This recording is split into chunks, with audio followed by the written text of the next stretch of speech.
d'abord dire aux personnes qui sont connectées là. Ce matin ici, je n'avais pas une idée de faire un direct.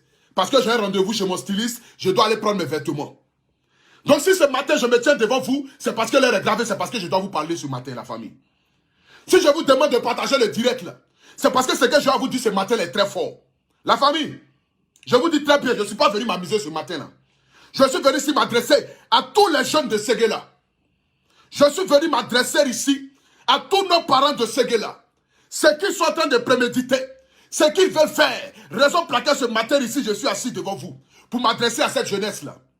La famille, je vous dis encore que l'heure est grave de partager ce direct-là. Sinon, le pire va arriver. Et quand ça va arriver, vous allez dire que Poutou National avait dit. La famille, mettez les cœurs. Je dis bien mettez les cœurs. Et partagez le direct-là. Massivement. Mettez les cœurs, partagez le direct-là, s'il vous plaît.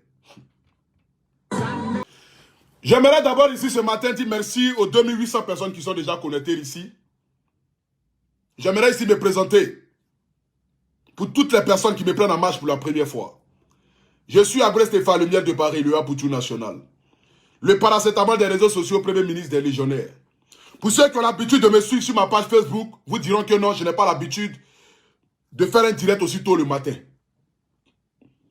Depuis hier, j'étais en train de réfléchir à quel message je pouvais lancer à la jeunesse de la Côte d'Ivoire dans le but d'aller accueillir à l'aéroport Félix Houphouët-Boigny, aujourd'hui à 15h40, l'arrivée de la dépouille de son excellence M. Ahmed Bakayoko.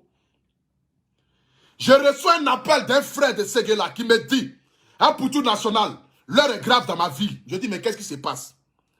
Il dit, tu es la voix des sans-voix. Je t'envoie ma photo. Je t'envoie mon numéro. Pour que si tu veux, tu montres ma photo. Pour montrer à la face du monde que ce que je te dis là, ce n'est pas un mensonge, c'est la vérité que je suis en train de te dire. Les gens sont en train de dire à nos parents que le corps d'Ahmed Bakayoko là, ils ont pris ça pour envoyer ça chez le franc-maçon. Donc du coup là, quand son corps va arriver à Séguéla là, les jeunes là n'ont qu'à déterrer ça pour vérifier véritablement si c'est lui. Ce qu'ils ont fait avec Didier Arafat, les mêmes bêtises qu'ils ont dit sur Didier Arafat, qui ont poussé les Chinois à aller déterrer le corps de M. Didier Arafat là, c'est la même chose là qu'il veut faire encore avec Ahmed Bakayoko. Que voici certains hommes politiques sont en train de nous dire. Voici ce que certains hommes politiques sont en train de dire à Séguéla. Ils sont en train de préparer nos parents pour leur dire, lorsque les gens vont arriver à Séguéla là, ils n'ont qu'à casser les voitures, ils n'ont qu'à déterrer le corps d'Ahmed Bakayoko pour voir véritablement si son corps là, si c'est véritablement lui. Parce que les francs-maçons ont pris son corps. La famille. Ce matin ici, normalement, je devais faire un direct dans le but de dire à toute la jeunesse de Côte d'Ivoire d'aller accueillir Ahmed Bakayoko, mais je ne ferai pas ce direct là. Parce que si c'est d'aller accueillir ce monsieur là, et puis venir humilier la Côte d'Ivoire, venir faire les mêmes bêtises que vous avez fait avec Didier Arafat. J'ai vu certains vidéomans ce matin sont en train de faire des vidéos pour dire que le corps d'Ahmed Bakayoko là, que les francs-maçons sont en train de prendre ça. Que donc du coup les jeunes n'ont qu'à vérifier de savoir si c'est véritablement son corps. C'est de la même manière que vous avez fait avec Didier Arafat. Vous avez dit que son corps là, quand ça va arriver au stade Félix Houphouët-Boigny, les francs-maçons seront en bas. Ils vont changer son corps. Raison pour laquelle les Chinois ont été poussés d'aller déterrer son corps. La honte que vous voulez mettre sur la Côte d'Ivoire à cause de votre divergence politique là. J'aimerais vous dire ici ce matin, réfléchissez 2 fois. Je dis très bien, la honte que vous voulez mettre sur la Côte d'Ivoire à cause de votre divergence d'opinion. La honte que vous voulez mettre sur la Côte d'Ivoire à cause de votre divergence politique. La honte que vous voulez mettre sur la Côte d'Ivoire à cause de votre divergence de mentalité là. J'aimerais vous dire ici, réfléchissez 2 fois. Réfléchissez 2 fois. Vous qui êtes en train de mûrir des esprits maléfiques dans le cœur de nos frères de Séguéla, qui êtes en train de mettre dans la tête des gens que ce monsieur a été tué, qui êtes en train de mettre dans la tête des gens qu'il faudrait lapider les autorités qui vont venir là-bas. Vous qui êtes en train de mettre dans la tête des gens qu'il faudrait déterrer le corps d'Ahmed Bakayoko pour vérifier, pour savoir véritablement si c'est son corps. J'aimerais vous dire ici, réfléchissez 2 fois. Jeunesse de Séguéla, ne soyez pas dupes. Jeunesse de Séguéla, ne soyez pas les bétails. Jeunesse de Séguéla, ne soyez pas les sacrifiés. Jeunesse de Séguéla, réfléchissez 2 fois. C'est à vous que je m'adresse ce matin ici. Les personnes qui sont en train de vous mettre les choses dans vos têtes, qui sont en train de vous donner 3000, pour que vous puissiez lapider les voitures des autorités qui vont venir. J'aimerais vous dire, ces personnes dans leur famille sont à l'aise. Ils sont assis tranquillement. La politique est en train de diviser les Ivoiriens. Parce que nous sommes là en train de croire à n'importe qui ici la toile. Il suffit que quelqu'un allume son téléphone, dise des choses et nous lui donnons de la crédibilité. Pourtant, peut-être la personne est en train de dire des propos mensongers. Ce soir ici, je tiens ce drapeau-là parce que c'est le seul pays que j'ai. Il n'y a pas deux pays. Si aujourd'hui vous refaites la même chose que vous avez fait avec Didier Arafat, j'aimerais vous dire, vous aurez mis la honte sur la Côte d'Ivoire. Vous aurez mis ce pays-là, vraiment, être la risée de tous les pays africains. Parce que c'est rare de voir dans un pays où les gens savent profaner le corps de quelqu'un. Dieu a pris son enfant. J'aimerais ici vous dire ici ce matin. C'est parce que ce matin ici, je ne vais pas mettre ici le visage de ce jeune-là à cause de sa sécurité. Mais sinon lui-même, il m'a donné l'ordre. Mais quand moi-même je réfléchis là, je me dis que je ne peux pas mettre son visage. La famille, j'aimerais ici ce matin prévenir toute la Côte d'Ivoire. Normalement, je devais m'asseoir ici ce matin et demander à toute la jeunesse ivoirienne d'aller accueillir M. Ahmed Bakayoko à l'aéroport Félix Houphouët-Boigny. Parce qu'il mérite qu'on lui rende un vrai hommage. Mais ceux qui sont en train de manipuler les jeunes de Séguéla, qui sont en train de mettre dans la tête des jeunes de Séguéla que M. Ahmed Bakayoko, là, son corps, là, que c'est les francs-maçons qui ont pris, qu'il y a réunion des francs-maçons, qu'il y a ceci des francs-maçons, que les gens veulent prendre son corps dans le but d'aller faire je ne sais quoi, qui sont en train de mettre dans la jeunesse ivoirienne, dans la tête des jeunes de Séguéla, qu'il faudrait déterrer le corps d'Ahmed Bakayoko pour voir véritablement si c'est lui qui est dedans, si c'est lui véritablement son corps. J'aimerais vous dire ici, ne mettez pas la honte sur la Côte d'Ivoire, je vous en supplie.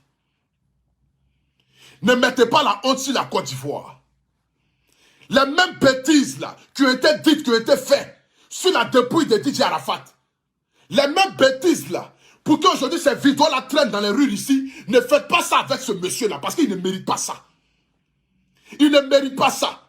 N'écoutez pas ces hommes politiques-là. Ils sont en train de vous mentir. N'écoutez pas ces hommes politiques-là. Ils sont en train de faire les choses à leur guise, dans le but de vous instrumentaliser, dans le but de vous manipuler, dans le but de mettre la honte sur la Côte d'Ivoire. La famille, je vais vous dire ici ce matin, je m'adresse ici à la jeunesse de Séguéla. Je m'adresse ici à la jeunesse ivoirienne. À ceux qui vont aller à l'aéroport Félix Houphouët-Boigny. Je vous en supplie. Je vous demande pardon. Pour l'amour de notre pays. Pour l'amour de notre drapeau. Les pays africains nous regardent. Les pays africains nous regardent. Les pays africains nous regardent. Je vous en supplie. Les pays africains nous regardent. Faut pas vous dire encore que voici encore les Ivoiriens. Ils sont allés déterrer le corps d'Ahmed Bakayoko pour vérifier si c'est lui, Adama. Ayez pitié. Je vous en supplie. Ayez pitié. Ayez pitié. Je vous demande pardon. Ayez pitié. Ayez pitié de ce drapeau-là. Nous avons trop souffert. Pensez un peu à ses enfants, à sa femme.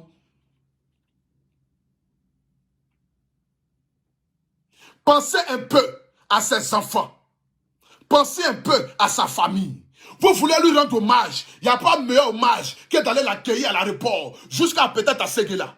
Mais ceux qui sont en train de payer les jeunes de Séguéla 3000, pour qu'ils n'ont qu'à casser les voitures des autorités, pour que son funérail soit catastrophique, pour que son enterrement soit catastrophique, là, j'aimerais vous demander ici pardon. J'aimerais ici vous demander pardon ce matin. Là. Je demande ici pardon. Moi, je ne cherche aucune visibilité. Parce que la visibilité, déjà, là, Dieu m'a déjà donné ça. Je ne cherche aucune visibilité ce matin ici, parce que la visibilité, là, mes fans m'ont déjà donné ça. Je ne suis pas politicien. Je suis apolitique. Mais je viens ici révéler ce qui a été dit ce matin. Ce que j'ai appris ce matin. J'espère que c'est des propos mensongers. J'espère que ce n'est pas la vérité. Mais je demande ici pardon à toute la Côte d'Ivoire. Je demande ici pardon à tous les jeunes Ivoiriens. Je demande pardon ici à toute la jeunesse de Séguéla. Je vous en supplie. Ne faites pas cette erreur-là. Ne faites pas cette erreur-là. Ne faites pas cette erreur-là. N'écoutez pas ce que les gens sont en train de dire dans les téléphones ou dans les postes. N'écoutez pas ce que les gens sont en train de dire dans les téléphones ou dans les postes. Je le répète encore. Vous qui avez un parent qui a Séguéla, envoyez-lui cette vidéo-là. Les gens sont en train de vous mentir. Chaque jour que Dieu fait, il y a franc-maçon, mais on ne les voit jamais. Ils ont dit ici qu'ils allaient prendre, ils vont prendre le corps de Didier Arafat. Pourquoi est-ce qu'il y a eu 2 cercueils? Pourquoi est-ce qu'il y a eu 2 colbias? Pourquoi est-ce que son corps là va arriver au stade Félix Houphouët-Boigny? Ça sera au sous-sol. C'est là que les francs-maçons vont venir prendre son corps. C'est ce qui a poussé les Chinois à aller déterrer le corps de Didier Arafat. Et puis le traîner. Comme s'il était un moins que rien. La famille, j'aimerais ici dire à cette jeunesse-là, ayez la crainte de Dieu, ayez peur. N'écoutez pas ce que ces politiciens là sont en train de vous dire. N'écoutez pas ce que ces petits vidéomans là sont en train de vous dire. Moi, je pense à mon pays, je pense à la Côte d'Ivoire. Je ne suis pas politicien, mais je pense à l'image de mon pays. Ce monsieur-là nous a rendu service. Ce monsieur-là nous a aidés de son vivant. Il était le parrain de toute la Côte d'Ivoire. Il ne mérite pas un tel acte. Je le dis ici très fort. Parce que si ce cas-là arrive, si vous faites ça, quand je vais allumer mon téléphone, j'aimerais que si chacun de vous puisse apporter sa plainte pour m'envoyer. Parce que je ne vais pas tenir mes propos. La famille, ce matin ici, je vous parle très fort. Je vous le dis. Si ce cas-là arrive en Côte d'Ivoire, je ne vais pas tenir mes propos. Parce que quand je vais allumer mon téléphone, je vais parler très fort. Je suis Bété, je suis Yacouba. Mes frères du Nord sont mes frères. Mes frères du Sud sont mes frères. Aujourd'hui, la politique est en train de nous diviser. Parce que nous sommes là en train d'écouter les gens qui se battent pour leur bien personnel et non pour le bien du peuple. Nous sommes en train de nous battre pour des personnes qui ne pensent qu'à eux leur intérêt et non à l'intérêt du peuple. La famille, je vous demande pardon. Je demande Yaki, à tous mes parents du Nord, à tous mes parents de Séguéla. Je m'en supplie ici devant vous. Je vous demande ici pardon humblement. Ne faites pas ça. Ne faites pas ça. Ne faites pas cela, je vous en supplie. Ne faites pas cela, je vous en supplie. Ayez pitié. Je ne sais pas qui est en train de vous mettre les choses dans vos têtes. Qui sont en train de dire à nos parents là-bas que Ahmed Bakayoko, là, son corps, là, les francs-maçons ont déjà pris ça. Que donc du coup, ces chiffons, ils vont mettre dans le secteur et pour aller l'enterrer. Je ne sais pas qui est en train de vous dire ça. Je ne sais pas qui est en train de vous mettre ça dans vos têtes ce matin ici. Je ne suis pas venu ici dans le but de durer dans ce direct-là. Je ne vais pas durer dans ce direct-là ce matin. Mais je voulais ici passer un message. Ce matin ici, j'aurais voulu venir m'asseoir dans le but de dire à la Côte d'Ivoire d'aller accueillir Ahmed Bakayoko à l'aéroport. Mais quand je pense que les gens sont en train de dire ces genres de choses-là, quand je pense que les gens sont en train de mettre ces genres de choses dans la tête des gens, quand je pense que nos frères sont en train d'être instrumentalisés, sont en train d'être manipulés, j'aimerais vous dire ici ce matin, ça ne sert à rien d'aller l'accueillir à l'aéroport si à la fin c'est de déterrer son corps. Je le dis ici encore fort. Ça ne sert à rien d'aller l'accueillir à l'aéroport à des milliers. Si après, c'est d'aller profaner son corps. Et puis l'humilier. La famille, ça ne sert à rien. Ça ne sert à rien d'aller accueillir M. Ahmed Bakayoko à l'aéroport à 15h40. À l'aéroport Félix Houphouët-Boigny. Et puis si après, c'est d'aller profaner son corps. Je vous en supplie, ne faites pas la même erreur. Je vous en supplie, ne faites pas la même erreur. N'acceptez pas cette même bêtise-là. N'acceptez pas cette même bêtise-là. Ne faites pas la même erreur. Je demande ici à tous ceux qui ont la capacité d'être autour, je vous en supplie, ne faites pas la même erreur. Ceux qui sont en train de prendre les cailloux, les lance-pierres, dans le but de lapider les voitures des autorités, sous prétexte que c'est eux qui ont tué Ahmed Bakayoko, je vous en supplie, ne mettez pas la honte sur la Côte d'Ivoire. J'aurais prévenu, oh. J'aurais parlé. J'aurais dit. Retenez bien, je vous en supplie ce matin-là, ne faites pas la même erreur. Ne faites pas la même erreur. Je vous demande pardon. Ok. Je ne vais pas être long dans mon direct. C'était un message que j'étais venu annoncer ici ce matin. Je ne suis pas venu ici dans le but de chercher point, de chercher quoi que ce soit. Je ne suis pas venu ici dans le but aussi de chercher de la visibilité. Ce matin ici, là, c'est ce que j'ai appris, c'est ce que je vais relater. Je suis la voix des sans-voix. Je suis la personne, lorsque les gens ont besoin de parler, les gens ont besoin que leur message soit attendu, ils viennent vers moi. Ce message-là, je l'ai écouté. Que ça soit vrai, que ça ne soit pas vrai, je suis obligé de relater parce que ma voix porte. Je suis suivi par 5000 personnes ce matin à 11h. Rares sont les vidéomans, rares sont les influenceurs qui sont suivis par 5000 personnes, même à 11h du matin. Il est 10h en Côte d'Ivoire. La famille, je vous en supplie, pensez à ce drapeau-là et pensez à la Côte d'Ivoire. Pensez à ce drapeau-là et pensez à la Côte d'Ivoire.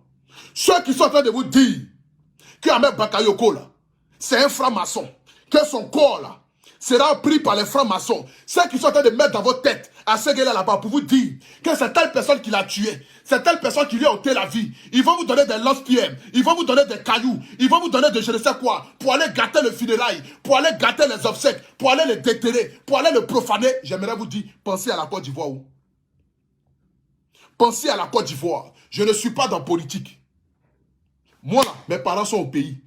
Les politiciens m'ont proposé plusieurs fois de venir faire politique pour eux. Je n'ai jamais accepté.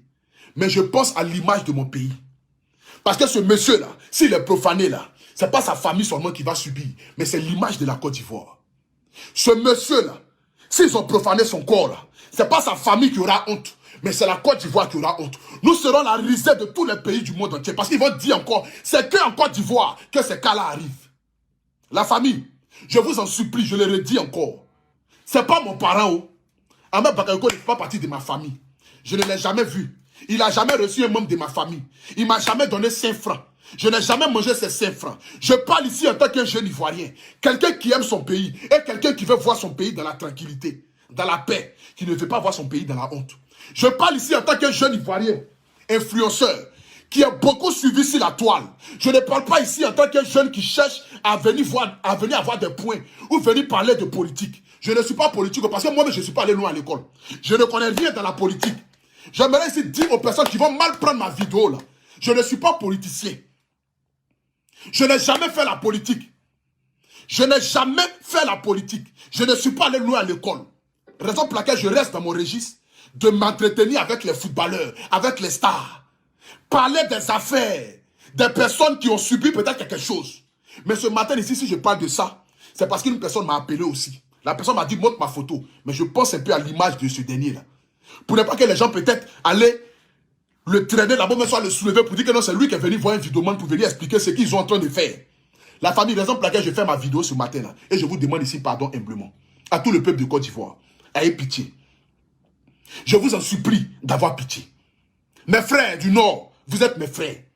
J'ai grandi à cœur avec des petits Djoula. Je vous en supplie, vous n'êtes pas comme cela. Djoula ne profane pas corps. Normalement, là, les gens du Nord ne profanent pas corps. Je vous en supplie, ne faites pas la même erreur. Les gens sont en train de nous blaguer matin, midi, soir, en longueur de journée à cause de leur politique. Les gens sont en train de nous instrumentaliser matin, midi, soir à cause de leur politique. Je ne suis pas politicien, moi là. Vous-même, vous me connaissez. Vous connaissez ma maman, vous connaissez mon papa, vous-même, vous me connaissez. Raison pour laquelle je ne me lance pas dans la politique. Raison pour laquelle je ne me lance pas dans la politique, parce que ma famille compte sur moi. Et moi-même, je compte sur ma famille. Ce matin ici, ce n'est pas des propos injurieux. Je ne suis pas venu ici dans le but d'intester quelqu'un. Je suis venu juste relater ce que les gens ont dit. Ce que les gens veulent faire. Je vous demande pardon encore une fois de plus. Ayez pitié de la Côte d'Ivoire. Ayez pitié de ce beau pays-là, qui ne fait que subir en longueur de journée. Personne ne m'a payé 5 francs pour venir m'asseoir ici, pour venir faire une telle vidéo ce matin. Mais si je le fais, je pense à l'image de mon pays. Je pense à la Côte d'Ivoire. Je pense à ce pays-là. Raison pour laquelle je viens m'asseoir ici ce matin. Je vous demande pardon. Je vous en supplie. Ayez pitié. Si vous voulez rendre honneur à M. Ahmed Bakayoko, c'est de l'enterrer dignement. Ce monsieur-là ne mérite pas ça. Il a tout fait. Que ce soit dans la culture, que ce soit les femmes veuves, que ce soit les mamans qui ont perdu leur mari, les enfants de la rue, les plus démunis. On a vu ici des vidéos, on ne peut pas le compter. Le nombre de personnes que ce monsieur a pu aider dans ce monde-là, on ne peut pas le compter. Je vous en supplie, il ne mérite pas ça. Il ne mérite pas ça. Il ne mérite pas ça, je vous en supplie. Ne mettez pas ça dans la tête des Ivoiriens. Que Dieu vous bénisse. Il a fini de parler.